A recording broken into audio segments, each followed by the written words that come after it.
Hello കൂട്ടുകാരെ, good morning. ഇന്നൊരു vegetable meals day ആണ് കേട്ടോ. ഇന്ന് നോണല്ലേ.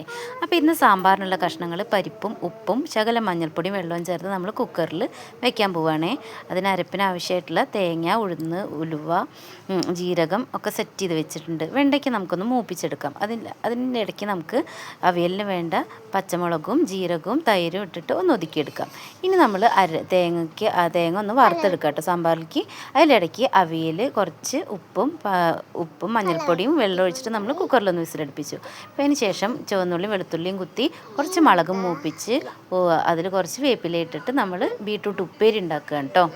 അങ്ങനെ ഉപ്പേരിക്കൽ അടുപ്പത്ത് വെച്ചപ്പോഴേക്കും നമ്മൾ അവിയലിൻ്റെ കഷ്ണമായി അതിൽ അരപ്പ് ചേർത്ത് കുറച്ച് പച്ച വെളിച്ചെണ്ണ ഒഴിച്ച് വേപ്പില ഇട്ട് നമ്മളത് ഒന്ന് മൂടി വെച്ചിട്ടുണ്ട്. ഇനി നമുക്കൊരു ഓംലെറ്റ് ഉണ്ടാക്കാം കേട്ടോ. വെജിറ്റബിൾ മീലാകുമ്പോഴും ഓംലെറ്റ് ഒരു സൂപ്പർ ടേസ്റ്റാണ്. അങ്ങനെ ഓംലെറ്റ് ഉണ്ടാക്കുമ്പോൾ അടുത്ത അടുപ്പത്ത് നമ്മൾ കുറച്ച് ചുവന്നുള്ളി അരിഞ്ഞ് മൂപ്പിച്ച് പച്ചമുളകും കൂടി മൂപ്പിച്ചിട്ട് നമ്മൾ ചുവന്ന ചീര ഉണ്ടാക്കുകയാണേ. അങ്ങനെ ഇന്ന് ചോറും നല്ല ചുവന്ന ചീരയുടെ ഉപ്പേരിയും ബീട്രൂട്ട് മെഴുക്ക് പുരട്ടിയും ഒരു കുഞ്ഞ് തട്ടിക്കൂട്ട് അവിയലും അച്ചാറും സാമ്പാറും കൂട്ടി ഇന്ന് നമ്മുടെ വെജിറ്റബിൾ മീൽസ് സെറ്റായേ.